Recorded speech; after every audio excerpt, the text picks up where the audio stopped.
Well, hello again, everybody, and welcome to another episode of 100 Yards of Football. This is the NFL Draft Prospect Show, where we get to feature some of the guys that are going to be coming out for the 2025 NFL Draft. And today we get to look at one of the players that really, in my opinion, is coming out of nowhere, Bowling Green University. Who would have thought that a top draft pick would be coming out of Bowling Green, especially one that is as highly touted and maybe a surprise, a sleeper for a lot of folks that are out there that are looking for a great receiver and an excellent blocking tight end. This guest of ours that we're going to talk about in just a second certainly fits all the bills that you would want in terms of what I can get and how much I can get out of a guy that can play several different positions, whether it be a traditional tight end, from a wing, from a slot, from the inside, from the outside. And the reason for that is because he has speed and he can catch the ball. Vincent Turner is along with me today. Vincent is our co-host and our founder. And Vincent, today we're going to talk about Harold Fannin Jr., the tight end out of Bowling Green University. And what a thrill it was to watch the highlights of this guy and to hear what people are saying about him. I didn't know much about him, I have to admit, but watching and seeing what this guy can do, Vincent, this guy could make a real big difference on several different organizations that are in the National Football League. I can say this, and how you doing, Harper? It's a lot of NFL teams are falling in love with this young man out of Bowling Green.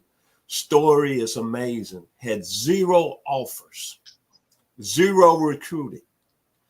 Canton, Ohio, the place of the Hall of Fame.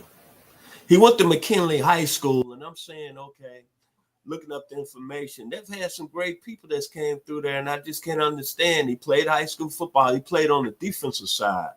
And you think about all those players that came out of high school, from Mike Dawes, went to Ohio State, Gary Grant, that played basketball in Michigan, Phil Hubbard, that played basketball in Michigan, and Josh McDaniels. His name is familiar in the ranks, right? New England, head football coach, the Snow brothers, Eric and Percy, and Garland Rivers, who's a teammate of Mr. Mike Ken in Michigan. So I'm trying to figure out why he wasn't not recruited, because he had 0 offers. Then he gets to Bowling Green, and the story is there. They had him on the offense side of the ball, and they just put him at the tight end position just to be filling the position in. And, man, he's turned into a great career. This season, he's had most yardage than I think any tight end, maybe in college football history. I'm not for sure on that.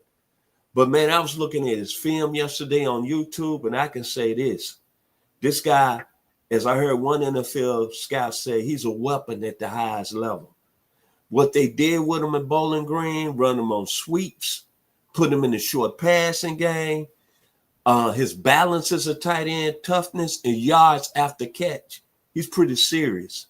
And when you look at his size, 6'4", 230, it was another gentleman that played at a MAC school, I believe, at Kent State. They ended up having a pretty good NFL career by the name of Antonio Gates that went undrafted. Back to you, Harper. Yeah, the 238 is a concern for just about everybody. But when you watch how this guy plays, he was a wrestler in high school, so he's a tough guy. You mentioned that nobody made him any offers, and it was Bowling Green or bust. I think the chip on your shoulder for that has carried over. And let me show you what I can do. The way he runs a 4.67 is what he was timed at. This is not a combine time. He hasn't been to the combine yet, but he runs faster than that, folks. Or at least he runs as if he was a 4.67 with pads on. So let's take a look now. Let's break it down a little bit further. At 6'4", depending on the weight, 238, 235, somewhere in that range, of 4.62 in the 40. Excuse me, I said 4.67. In 2023, he was an all MAC first teamer. He had 193 yards receiving against Old Dominion. He had 300 and 100-plus yard games recently, 10 touchdowns, 117 receptions, 1,555 yards, record breaker in so many different areas. He is a tremendous burst off the ball. So his first step, he's going full speed. That's a tremendous difference. Down the field, he wins routes against cover 2 almost always. He has fantastic hands. He's a ball tracker. He's a guy that's going to win that 50-50 ball. He's going to take it. It's mine. You don't get it. I dare you to try to come and take it from me. His yards after a catch, The way that he's described by some is that his ability to move and wiggle and shake and avoid contact, even though he's not afraid of it, but just to get away and gain an extra 5, maybe 8 yards, he runs like a running back. He has moves like what a running back is. And he's 6'4" and almost 240 pounds. He can start and stop on a dime. He can sell routes. The term was salesmanship. So he can make you think he's going to the post when actually you're going to go to the corner, and separate. Those are some of the key things right now. But Vincent, when you look at Tyler Warren, everybody's talking about the tight end from Penn State, first round, Colston Loveland, who didn't have a great season from a statistical standpoint, but last year he was off the charts from the University of Michigan. You look at Mitchell Evans from Notre Dame, or Gunnar Helm from Texas. Those are the guys that are sticking out right now. But Harold Fannin can run with every one of these guys, and he has the numbers to prove it. It's just, I think he needs to prove how strong he is, and he already can prove that he blocks. That's the thing that jumps out to me, is that of all the things that sticks out, there are tight ends in the league that are pass receivers like Kelsey, or there's a couple others. You can think of them off the top of your head, but this guy can block and does. You think about one point here is that when I was looking at him and looking him up, route running. A lot of people at this level, a lot of NFL people, scouts, and even some of the people Bowling Green said it's the route running that they're most impressed with. Out of all the skill set he has, he a guy that can set you up. He a guy that can get you off balance. And I was just thinking, I'm looking at his size, and of course I know that's a concern, but then I'm looking at his production. Just here recently in the bowl game, he had 17 receptions for 213 yards against Arkansas State. He had another game against Ball State this year for 9 receptions, 125 yards, in Western Michigan, 10 for 137. But what sticks out to me is the overall stats. A tight end with 1,500 yards, 117 receptions. That's very impressive at any level. And you mentioned all of the great other tight ends right now that's playing college football. But I think once the season's over with, we get into the all-star games, the combine, I think if he could show people he's strong, he might be the best tight end in the country. He was a first-team All-American, Hop, at Bowling Green. That hasn't had a lot of great players. Don Nehlen, former head coach in West Virginia, and the great actor Bernie Casey was a great football player in the late 1950s.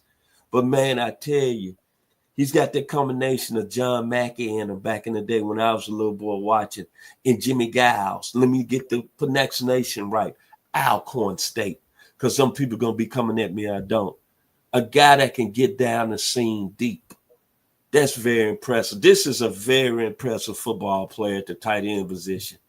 And Hop, I'm not going to really get gushy over him because you played the position, so you can end it today just saying how special this guy is going to be on the next level. Seeing 100 yards of football, that's why I'm so blessed today, because I got a gentleman that played the position so he could tell y'all how special. I'm just a fan, but I love what I see out of the young man, and I love his story.